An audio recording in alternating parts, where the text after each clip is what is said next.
الله وبركاته.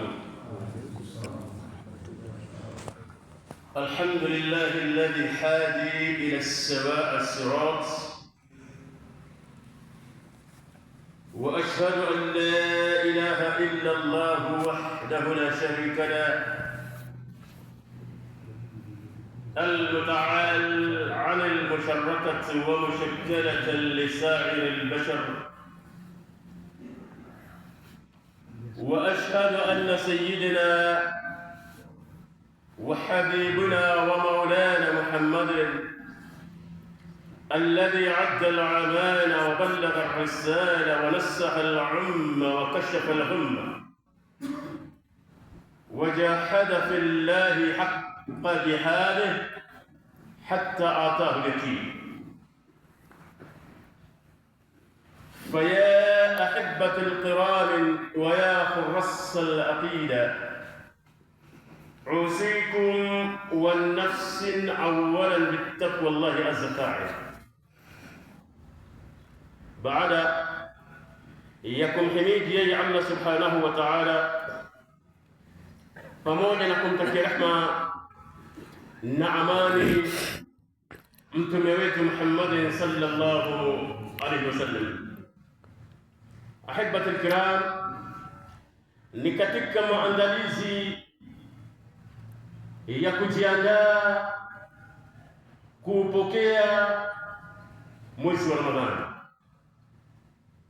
Katika maandalizi haya yako mambo mengi sana ambayo kwamba ni muhimu kwetu sisi kama wafuasi wa Bwana Mtume Muhammad sallallahu alaihi wasallam kuanza kuyaangalia ni yapi yanayostahili kuachwa, ni yapi yanayostahili kujitenga nayo, ni yapi yanastahili kuzingatiwa, ni yapi ambayo kwamba hayastahili kuzingatiwa, ni yapi ambayo kwamba tujifundishe kuyawacha mapema kabla haujatufikia mwezi mtukufu wa Ramadhani.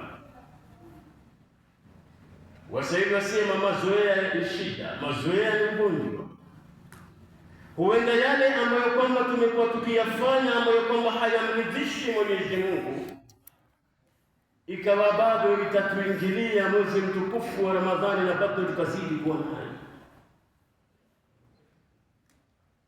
Khutba au tafsiri ya khutba yetu leo tutazungumzia al-afatul lisan, madhara ya ulimi. Al-afatul lisan, madhara ya ulimi. Waislamu wenzangu, ulimi ndio kiungo ambacho kwamba kimebeba uzito wa mwanadamu. Ulimi ni kinyama ambacho kwamba kinatisha. Laitani watu wangefahamu madhara ya ulimi, tungelikuwa sisi ni wenye kutafakari, tungelikuwa sisi ni wenye kuwaza kabla ya kutamka. Kuna msemo unaosemwa na wenzetu wakasema kwamba think twice before you leap. Fikiria mara mbili kabla hujatamka chochote katika ulimi wako. Ukitaka kutamka jambo, lifikirie, je, hili jambo lina madhara kiasi gani? Hili jambo nitakalo litamka mimi lina repercussion gani? Ni mambo yapi ambayo kwamba yanaweza kutokea kwa mimi kutamka hii kauli? Haya mambo wasiokuwa Waislamu wameyachukua kutoka kwa mtume wetu Muhammad sallallahu alaihi wasallam. Maana mtume sallallahu ametwambia, idha aradta an taf'ala amran, pindi unapotaka, unapofikiria, unapokusudia ndugu yangu Muislamu kulisema jambo, kulifanya jambo, fatadabbiru umurahu, unaambiwa lifikirie mpaka chini yake. Fikiria, nikitamka hili neno atakayelisikia atafikiria vipi? Nikitenda hichi kitendo atakayesikia atafikiria vipi? Matokeo ya nini baada ya kusema haya masemo? Baada ya kuzungumza nitakayozungumza mimi, ni nini repercussion? Nitazungumza nini? Kwa sababu indaka alfam, unao mdomo ndugu yangu Muislamu, uko na uwezo wa kuzungumza namna unavyotaka, freedom of expression. You can talk whatever you want to talk, you can talk. Lakini kwetu sisi Waislamu hatuna freedom of expression. Waislamu sisi hatuzungumzi kwa sababu tuna mdomo wa kuzungumza. Kwetu sisi Waislamu, Mwenyezi Mungu Subhanahu wa Ta'ala ametuwekea mipaka, na mtume wetu sallallahu alaihi wasallam akawa ni mwenye kutufundisha, idha aradta an taf'ala amra, utakapotaka kulifanya jambo lolote, kuzungumza. Ndugu yangu Muislamu wenzangu, kwanza tafakari, haya maneno ninayotaka kuzungumza je, yana nini? Kwa sababu tunaambiwa al-lisan, ulimi, silahun, ni silaha bihadain, ni silaha yenye makali upande mbili. Ulimi ni silaha yenye makali upande mbili. Unaweza ukazungumza ukidhani wazungumza maneno mazuri, ukazungumza maneno ambayo kwamba yataleta faraka katika kijiji kizima. Waweza kuzungumza ukadhani wazungumza, ukakuta mazungumzo yako yamesababisha familia imetengana. Utazungumza ya kuzungumza, ukakuta mke na mke, mume na mke wameachana kwa sababu ya mdomo wako, kwa sababu ya ulimi wako tu. Mume amemwacha mke, mke amemwacha mume kwa sababu ya mdomo wako. Ndio sababu tukaona ni bora tuchukue fursa hii ya Ijumaa hii tuweze kuzungumzia al-afat lisan, madhara ya ulimi. Kila mtu ana ulimi, ndugu yangu Muislamu. Mimi nina ulimi wangu na wewe una ulimi wako, na wao wana ndimi zao na sisi tuna ndimi zetu.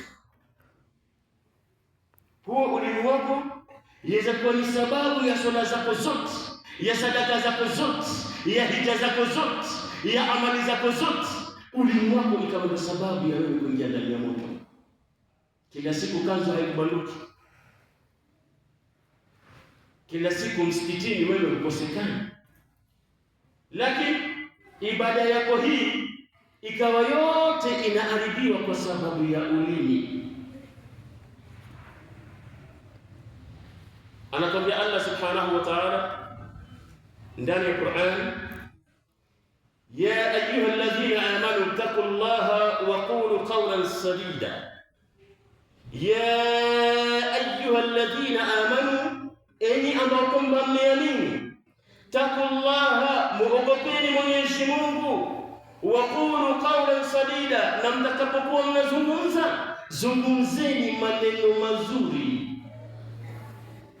Allah anatueleza ndani ya Qur'ani, ikiwa kama wewe ni muumini, ni lazima ulimi wako uwe unatoa maneno mazuri, ni lazima ulimi wako uwe unatoa maneno matamu. Ikiwa wewe uko katika ya ayyuhalladhina amanu, hatukuambiwa ya ayyuhan nas, hatukuambiwa enyi watu, la, ya ayyuhalladhina amanu, enyi ambao kwamba mmeamini, mliomuamini Mwenyezi Mungu na mkamwamini mtume wake Muhammad sallallahu alaihi wasallam, mlioamini Qur'ani na mkaamini mafundisho ya bwana mtume sallallahu alaihi wasallam. Nyinyi ndio ambao kwamba Mwenyezi Mungu anawazungumza, nyinyi ndio ambao kwamba Mwenyezi Mungu anawaita akiwaambia ya ayyuhalladhina amanu, enyi ambao kwamba mmeamini, taqullaha, muogopeni Mwenyezi Mungu.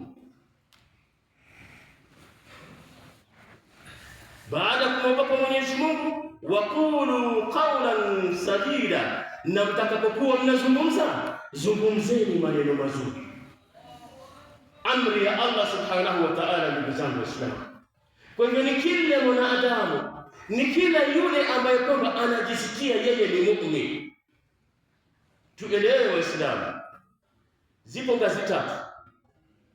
Ngazi ya kwanza al-istislam, ni wewe kuwa Muislamu, ukabahatikiwa ukazaliwa Muislamu, ukabahatikiwa ukaingia ndani ya Uislamu. Baada ya kuwa wewe ni Muislamu na ushatoa kilma, ama ulizaliwa ukawa wewe ni Muislamu, walikukulisha kilma, walikuja wakakuadhinia shehe, Allahu akbar, Allahu akbar, ashhadu an la ilaha illa Allah, ashhadu anna Muhammadan rasulullah, walikuweka ndani ya Uislamu. Baada ya Uislamu kuna ngazi ya kupanda ukawa wewe ni muumini. Muumini ni yule ambaye kwamba aliyasikia ya Mwenyezi Mungu na akasikia ya mtume wetu Muhammad sallallahu alaihi wasallam na akawa ni mwenye kuyazingatia. Mathalan ya muumini, kwa sifa yetu tunayoambiwa kwamba ni rahisi, tunaambiwa kwamba as-salatu kanat ala al-mu'minina kitaban mawquta, swala kwa waumini ina wakati wake, lakini kwa Muislamu swala haina time. Kwa Muislamu swala anasubiri adhana ya leo ya yaumul Jumaa, huyu ni Muislamu. Mu'min ni yule ambaye kwamba habagui, afatu'minuna bi ba'dhi al-kitaba takfuruna bi ba'd, hivi nyie mtaamini baadhi ya aya zile ambazo kwamba zinasema idha nudiya lisalati min yawm al-jum'a fas'au ila dhikrillah. Saa 3 asubuhi tumenyosha kazi zetu pasi, tuko msikitini, lakini ikifika wakati wa asri mkiambiwa hayya ala salah, hayya ala al-falah, kujeni katika sala, hayya ala al-falah, kujeni katika khair, kujeni katika wema, kujeni katika mavuno mazuri. Unasema sio shahsani ni Juma khalas, umekaa katika baraza yako, yule yuko sehemu zake, amekwenda sehemu zinginezo. Huyo ni Muislamu, si kwamba ati yeye ni kafiri, si kafiri, yeye ni Muislamu. Lakini hapa Mwenyezi Mungu anatuzungumzia muumini. Baada ya kuwa muumini kuna muhsin, mtu mwema. Sasa umekuwa muumini, imani imekujaa barabara, mashallah. Baada ya imani kukujaa vizuri, unakuwa wewe ni muhsin, mtu mwema. Ukitaka kuona dalili za muhsin, subiri mwezi wa Ramadhani ufike. Inakuwa sio muhsin ya ikhlas ya kidhatia, inakuwa ni muhsin ama inakuwa ni mu'min, lakini mu'min wa riya, inakuwa ni mu'min wa shughuf. Umekuja tu kwa sababu wewe ni mtu aliruta na unaona aibu kwa sababu watu watasema nini sifungi shehe. Kufunga hata ukandani ukala nani atajua? Hakuna shehe. Unafunga kwa sababu Mtume alisema as-sawmu junna, saumu ni ngome. Hii tusitafsiri vile tunavyozoea saumu ni kinga, inatukinga na maradhi. Sio maksudio ya hii hadithi. Hayo ni wanasayansi ambao kwamba walipata kuvumbua kwamba ndani ya funga kuna tiba, kuja kuthibitisha kwamba Uislamu ni dini ya haki. Lakini kwa kauli ya Mtume sallallahu alaihi wasallam, as-sawmu junna, saumu ni ngome, ngome kama ya jeshi. Angalia kama hizo ngome zetu za jeshi. Watu wengi hapa sisi tupita kila siku jioni, tupita Hurlingham, unaona ngome. Ile ngome wameandika usipige picha. Ukifika karibu na ile ngome ya kijeshi utakuta kumeandikwa kule kando, stop here, stop. Ukivuka tu hapo, hata kama wewe ni jenerali, watakuvalisha marisasi. Ile ni ngome, imelindwa. Kwa hivyo saumu inakulinda wewe, kwa sababu saumu ni ngome. Watukufu Islam, al-lisanu silaha dhi hadayn, ulimi ni silaha yenye ncha mbili. Ana Abi Musa qultu li Rasulillah sallallahu alaihi wasallam, safari moja Abi Musa radhiallahu anhu alimuuliza Mtume sallallahu alaihi wasallam, ya Rasulullah, ewe Mtume wa Mwenyezi Mungu, ayi muslimina afdal, ni muislamu yupi bora kuliko waislamu wengine? Ametumia al-ismu at-tafdhil, ametumia ismu at-tafdhil ya kufadhilisha. Waislamu wote ni bora, hakuna muislamu ambaye kwamba si bora. Waislamu wote sisi ni bora. Lakini hapa huyu sahaba amemuuliza Mtume sallallahu alaihi wasallam, ya Rasulullah, ayi muslimina afdal, ni muislamu yupi bora kuliko waislamu wengine?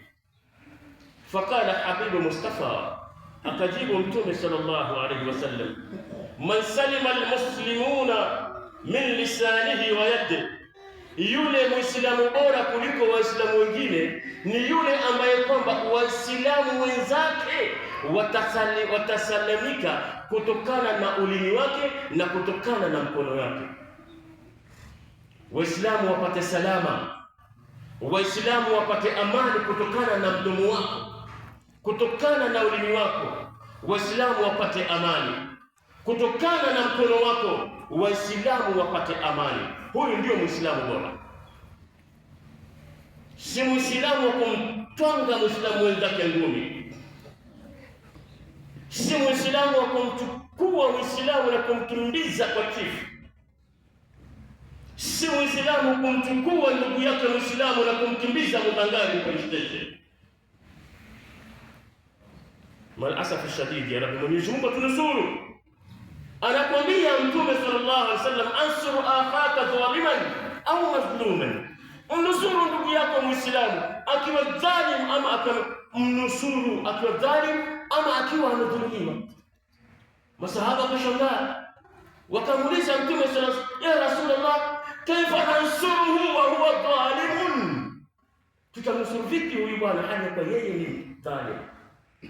Rasul akamwambia, mnusuruni ndugu yenu muislamu kwa kumwambia kunyofoa simu za watu si vizuri, kunyofoa mikate ya watu kwenye baiskeli si vizuri, kupiga watu ngeta si vizuri. Lakini si kwamba ameshikwa sasa amekwenda kukarangwa.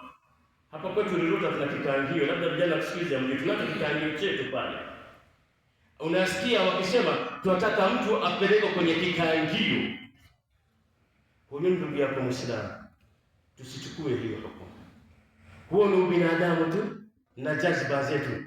Sisi ni wanadamu, kweli tuna nyongo, lakini si mwenzako akipandisha tumchome na wewe tunakukimbilia mafuta.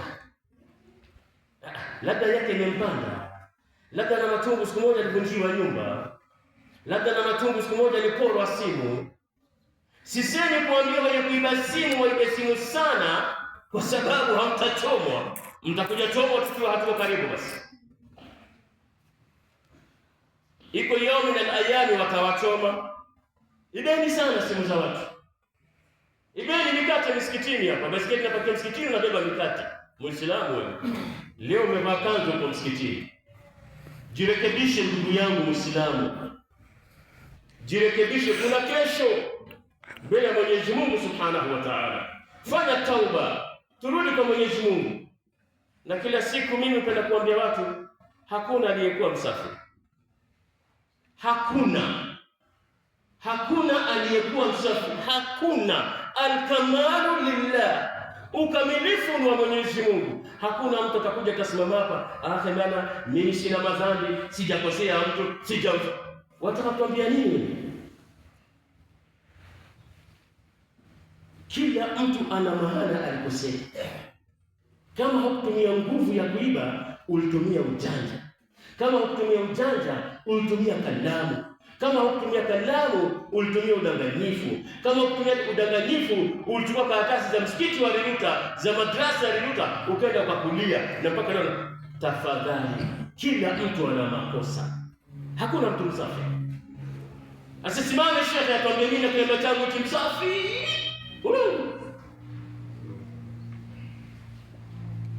Kullu ibn Adam khata', kila mwanadamu mwenye madhambi. Hakuna yule hana madhambi jamaa, hakuna yule hafanyi makosa. Na mzuri wa mwenye kufanya makosa ni yule anayerudi kwa Allah subhanahu wa ta'ala. Turudini kwa Mwenyezi Mungu ahibatul kiram, na milango yetu itakuwa iko wazi ndugu zangu Waislamu, tunaporudi kwa Allah subhanahu wa ta'ala. Mwenyezi Mungu hana ubaguzi. Turudini kwa Mwenyezi Mungu tukijua kwamba sisi kesho kutwa tutakuja kuondoka. Ibadallah, enyi waja wa Mwenyezi Mungu, anna kalimatan wahidatan kad takunu sababan liyubayyini ummati kulliha, neno moja pekee yake ambalo kwamba ulimi unaweza ukatamka inaweza kuwa ni sababu ya watu wote kuvurugana. Na haya maneno yanayosema na wanachuoni ni ya kweli. Leo mtu akishakula haramu, akijua ataulizwa, sasa anatafuta counter attacking, anatafuta watu waliruta, tunaingizako mahala, tunapewa kidogo kidogo. Bwana, msimsikilize yule bwana ni bandaa, ni kwa sababu ashakula yeye haramu. Sasa anatafuta kufanya counter attacking, ni kwa sababu nyinyi mtamsimamia kama kinga kwake, mtakuwa juna, mtakuwa ndio ngome yake. Msimguse bwana. Mnasimama msimguse na yeye huko alishakula. Mnasimama msimguse na yeye huko ashadhulumu. Neno moja linaweza likaangamiza. Kalimatun katakunu sababan fi an kabiri min al-kaba'ir. Neno moja unaweza kuingia ndani ya madhambi makubwa sana. Ndugu zangu Waislamu, neno moja tu ukasimama ukamtetea mtu ukijua kabisa yule amekula mali za watu, yule amekula ardhi za watu, yule amekula wakfu za watu, yule amekula haki za watu, yule amechukua wake za watu amewaiba, yule anazini na watu, lakini ukasimama wewe ukamtetea. Ittaqillaha, muogopeni Mwenyezi Mungu ndugu zangu Waislamu. Unasimama neno moja utakalotoa, huyu bwana hana, ulikuwa na yeye,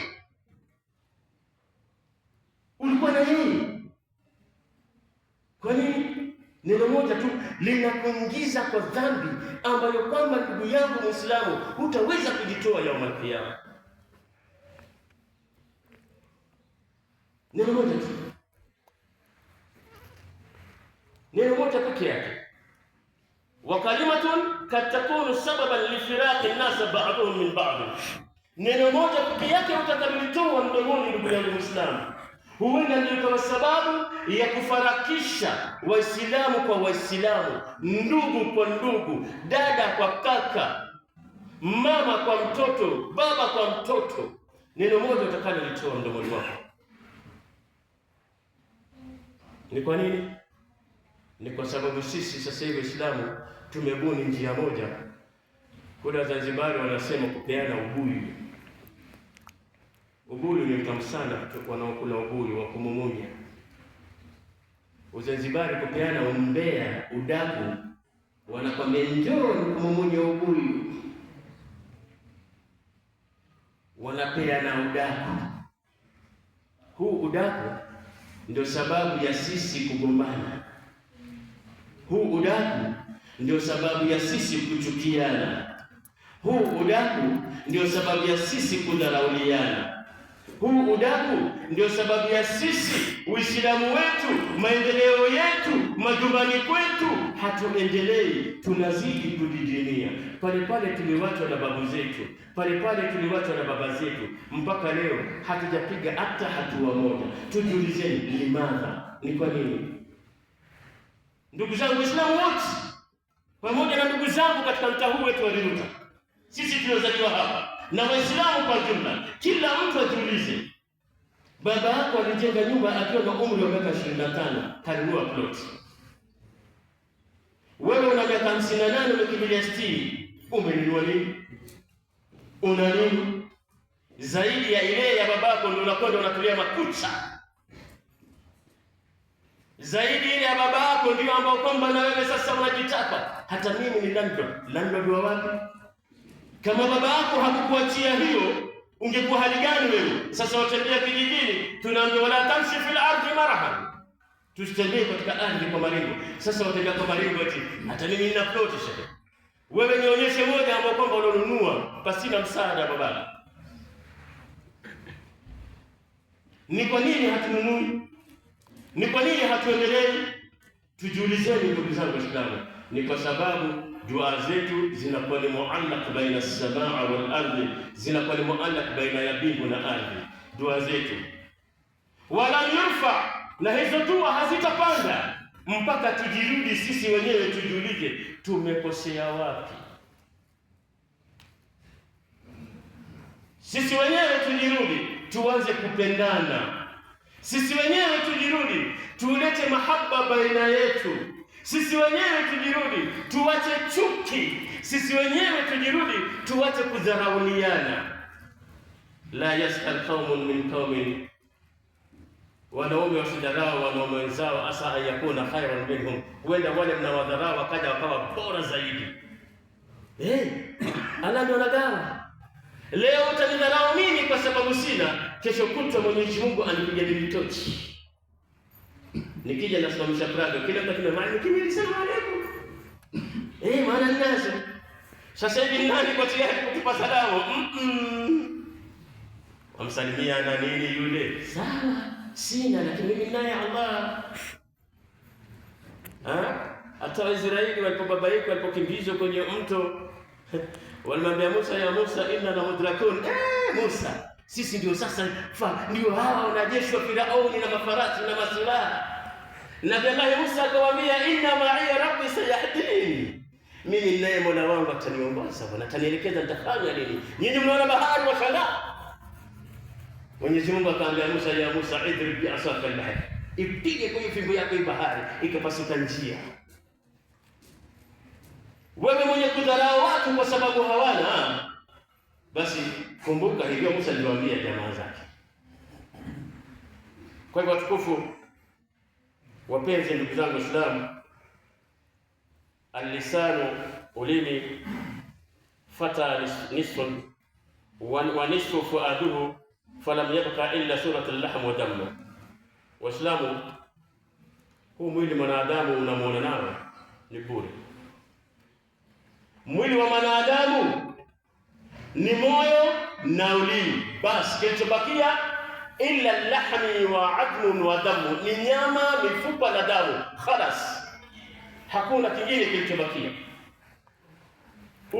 Mwanadamu ni vitu viwili tu, ulimi na moyo, alqalb wal lisan. Kilichobakia ni damu walahmi na manyama walidhani na mifupa. Lakini mwanadamu ni vitu viwili, moyo wako.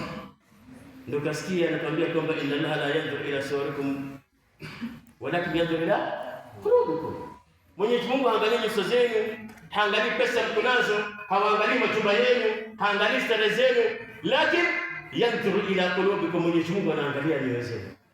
Kwa hivyo vitu viwili ndugu zangu Waislamu, tutahadhari nazo sana, hususan ulimi.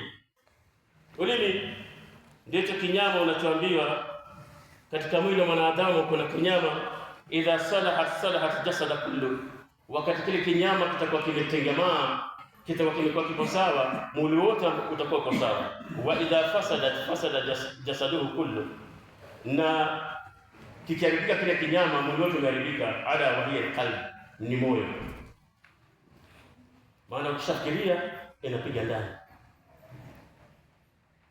Kwa hivyo wapenzi wa Uislamu, tuelewe kwamba tunaambiwa na Abu Sa'id al-Khudri, sahaba bwana Mtume sallallahu alaihi wasallam, ya kwamba idha asbaha ibnu adam, pindi anapopambazukiwa mwanadamu, ikawa mwanadamu amelala na akapambazukiwa, yani kukawa kumekucha asubuhi, fa inna a'dha'u kullaha tukaffira al-lisan, viungo vyote vya mwili kunapopambazuka, unapoamka viungo vyote vya mwili vinaelekeaga ulimi.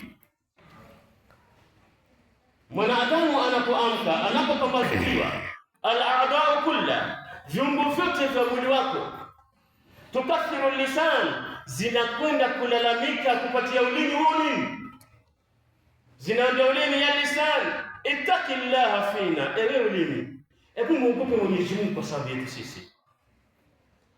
Inistakamta fastakamna, ikiwa wewe ulimi utanyoka na uongo sawa, sisi viungo vingine vyote vitanyoka. Wa in wajadta, na ikiwa wewe ulimi utapinda, basi na viungo vyote sisi tutakuwa tumepinda. Viungo vyote vya ulimi vinakwenda, viungo vyote vya mwili vinakwenda kuulilia ulimi. Ulimi tunasema ndio director wa mwili. Ulimi ndio director, ndio boss wa viungo vyako vya mwili mzima. Angalia kabla ikizuka, ni ulimi unazusha. Mtu akienda kutukanana, ulimi ndio unatukanana. Una adabu wewe, mwangalie wewe, sio kama nini bwana, ulimi. Lakini atakayeambiwa hivyo akija kukupiga, je, ni nani hapa shatukanana akapigwa ulimi? Sijasikia hata katika taarifa habari eti fulani katukanana, basi ulimi ulipigwa kikweli kweli. Ulimi unafanya maasia, ulimi unatukanana, lakini unapigwa kichwa, kichwa kinapasuka. Aliyetukanana ni ulimi, kichwa na makusakani. Umetukanana, mkono umevunjwa, ulimi ndio umetukanana, mkono umepigwa. Kwa sababu ya nani? Al-lisan, ulimi. Ndugu zangu Waislamu, tutahadharini sana na ulimi ndugu zangu Waislamu. Ni kwa nini tutahadhari na ulimi ndugu zangu Waislamu? Ni kwa sababu kuna kuondoka, kuna kuondoka. Ingelikuwa hakuna maswali kuulizwa kaburini ndugu zangu Waislamu, basi almauti yakunu khairan linas au lilinsan. Ingelikuwa hakuna maswali ya kuulizwa, baada ya sisi kufa, unakufa tu, unapelekwa tu, unakwenda ukiendaga, basi kufa ingelikuwa ni bora kwetu sisi kuliko kuishi. Ingelikuwa kama ni kifo, mimi leo hakuna maswali ya pale kuulizwa kaburini, hakuna hisabu, hakuna nini, na madhila haya duniani na hizi bara, mtu akisemaga bado Israeli kule uchukelewa jioni bwana. Lakini hakuna anayetamani kufa sasa hivi. Kwa nini? Kwa sababu utakwenda kuulizwa ndugu yangu Muislamu. Utakwenda ulizwa. Leo hii ni pumzi yangu hii ikikatika, nitakwenda ulizwa. Ndio kila siku tunalia, ya jamaatul muslimin, turudini msikitini, turudini kwa Allah. Na wale ambao kwamba tuko msikitini tunaoswali, si Muislamu anakuja msikitini mnaanza kumkodolea macho kana kwamba mnaona jinamizi. Maana ulimi ibada. Mtu kwa msikitini anaswali kila siku, lakini anamsengenya aliyeingia msikitini na anamsengenyea msikitini. Sisi tunaswali, ndio zetu hizo. Hizo ndio zetu. Mtu anaingia msikitini, badala ya kunyanyua mikono wewe umuombe dua, ya Rabbi, fulani amekuja msikitini, ya Allah mdumishe katika nyumba yako ya Rabbul Alamin. Hizi ndio zilikuwa dua. Mwangalie Mtume sallallahu, kila wakati Uislamu ulipoanza akafidia sana, kila wakati akiongea Umar wageni, angalau mmoja wa Muislamu, Umar ibn Khattab na Abu Jahl. Wakati Umar alislimu, Umar bala, tukipata fursa ya kutoa kisa cha Umar. Umar alikuwa sio mchezo shida. Kabla hajasilimu na baada ya kusilimu tena akawa jasiri zaidi Umar radhiallahu anhu. Mtume sallallahu akipenda sana Abu Jahl, kila wakati anamwambia Jahl, vipi wako kuzungumza sana na Mtume sallallahu. Safari moja Mtume sallallahu akatengeneza kibanda, akatumana nendeni munitie Abu Jahl. Abu Jahl akaenda akaitwa. Alipokuja Abu Jahal, basi mtume amekaa ndani ya kibanda. Alitaka Abu Jahal akiingia awe ni mfano wa mtu amerukuu, basi mtume afanye dua, ya Rabbi amerukuu, mfanye asujudu. Angalia dua ya mtume. Lakini Abu Jahal kama alivyoitwa baba wajinga, mtu asikuite Abu Jahal. Waislamu tuitaneni kwa majina mazuri. Thabbataka Allahu walladhina amanu biqawli thabit. Tuitane kwa majina mazuri. Abu Jahal alipofika akaona mtume yuko ndani ya kibanda, Abu Jahal hakuinamisha kichwa, alitanguliza miguu mbele asiwe kama mtaliyeruku. Sasa sisi leo Muislamu anakuja msikitini, wale ambao kwamba ni maratibu wa msikitini mwanza kumsema wewe amekuja kuna nini hapa msikitini? Ya kuhusu nini? Ya kuhusu nini ndugu yangu Muislamu? Huyu Muislamu ndugu yako anakuja msikitini, muombe dua ya Rabbi, mdumishe katika msikiti ya Rabbi. Hii ndio dua ya kuomba. Tuache kuwashangaa. Na hawa wanaoshangaa, mimi nawashangaa zaidi, maana wa anna masajida lillahi. Msikiti ni nyumba ya Mwenyezi Mungu. Wewe unakuja mtu anakuangalia, maliza kuswali mkute, salamu alaykum alikusalam. Vipi? Naona unaangalia sana, unijui nini? Yamalize pale. Muulize atakupeleka wapi? Hujaenda kwake shehe. Wewe umekuja ndani ya nyumba ya Mwenyezi Mungu shehe. Hapa hivi hakuna prefect hapa. Hapa hakuna monitor. Hakuna principal. Hapa kiongozi ni imamu, aswalishe khalas. Yake ameshakwisha. Tusikatae kuja msikitini sana. Naenda msikitini unaniangalia. Ukifaje? Twambie na mapema. Maana unataka kuangaliwa. Na ukifaje tufanye nini? Tukupeleke Katoliki? Waislamu, ukiogopa kuja msikitini, mimi nakuuliza wewe ambaye kwamba unaogopa msikiti, ukifa tukupeleke wapi? Utwambie na mapema ukiwa haya jamaa, mimi nikifa msiniulize na ile nyumba watu uniangalia sana. Ahibatul kiram. Na kuhusieni pamoja na kumkuhusia nafsi yangu katika kumcha Mwenyezi Mungu Subhanahu wa Ta'ala. Tunaelezewa annatku zainun, kuzungumza ni kuzuri. Hakuna mtu ambaye kwamba amekatazwa kuzungumza. Waweza zungumza vile unavyotaka. Lakini tukaambiwa wasukutu salama. Saa zingine hata kule kunyamaza ni amani. Kunafaa sana kunyamaza. Si lazima tu uwe unazungumza. Tukaambiwa haya maneno.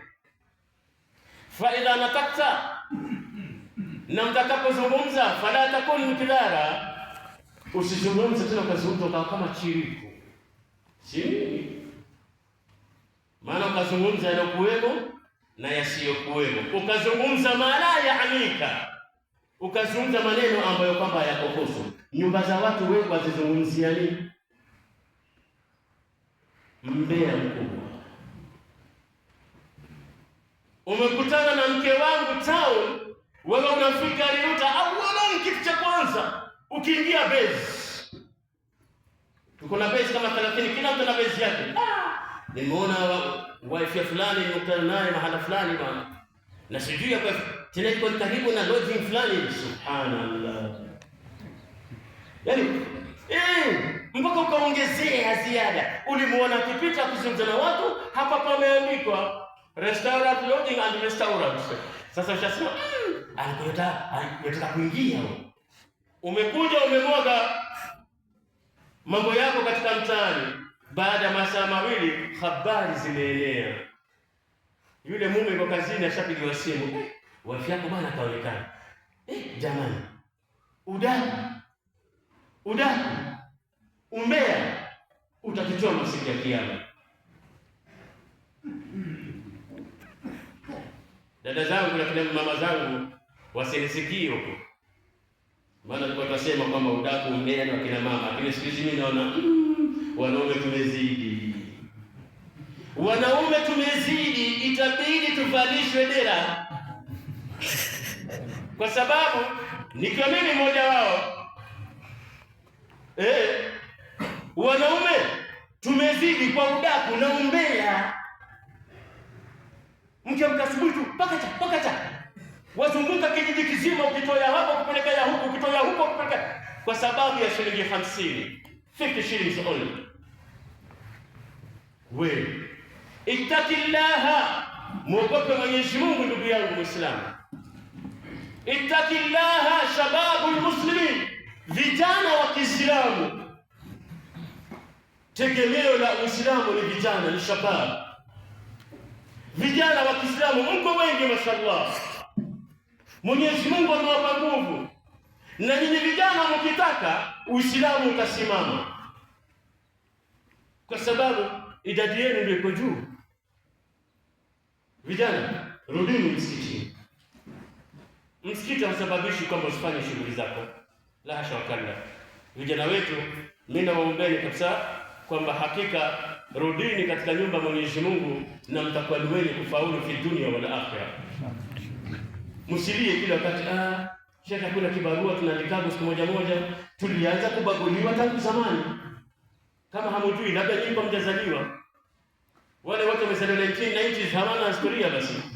Lakini watu wa zamani na kaka zangu wakubwa kwa hapa wanaithibati kwamba kubaguliwa haikuanza leo. Kuna wakati nilikuwa kwenda kuandika kazi watoka wapi Kawangware hauna kazi. Wewe waitwa nani? Mimi ndo fulani Kiari. Kikuyu? Hakuna kazi. Hakumind ile kina Ahmadi. Alimind? Hayakuanza sasa. Na hii iko kwa sisi Waislamu bwana. Iko. Kuna kisa ambacho kwamba ni sana sahihi. Nilipokuwa nafundisha Darul Qur'an Nyeri, kuna ndugu yangu kwa 1991, kuna Muislamu wetu akiitwa Swaleh Suleiman Wanjoni. Ikawa amefaulu, anataka kwenda katika Teachers College. Kila wakati akiandika application akiituma kule, inakuja nafasi zimejaa. Sasa ndio akapewa hikma, akaambiwa na usiandike majina yako Swaleh Suleimani, andika SS Wanjohi. Alipoandika SS Wanjohi application na akapata nafasi. Maana zile SS hajulikani ni Samson, ni Simon ama ni dude gani. Waislamu ndio habari. Kwa hivyo vijana, mimi nakupani usia sana na tunawapendeni sana tu kwamba msiseme kwamba mwenye mwakazi ni bidii na kushikamana na ibada. Wa idha sa'alaka ibadi anni fa inni qaribun ujibu da'wata ad-da'i idha da'ani. Atakapokuuliza mja wangu kunukusumili, mwambie kwamba mimi niko karibu nao sana. Nitawajibu maombi yao wanaponiomba. Na hakuna maombi mazuri ndugu yangu Muislamu kama maombi ya kuja na kusujudu hapa. Tuswali dhuhuri, tutoke twende maskani zetu, tuswali asri, tutoke twende maskani zetu. Ikiadhini magharibi, sisi wenyewe tupigane tupigane strike. Maghrib. Maghrib. Jamani ishai jamaa. Tukaswali, tutaswali ndugu zangu Waislamu. Na tutakaposhikamana katika hii nyumba, wallahi mambo yatafunguka. Hii nyumba ndio imetufungia. Kwa hiyo sisi kuifanya hii nyumba kuwa yatima, ndio mambo yetu hayajibi kama tunavyotaka. Mwenyezi Mungu atujalie tuweze kushikamana na ibada inshallah. Qala Rasulullah sallallahu alaihi wasallam, baada ya dakika 10 tutavumilia inshallah. Amesema Mtume Mwenyezi Mungu, rehema na amani zimshukie,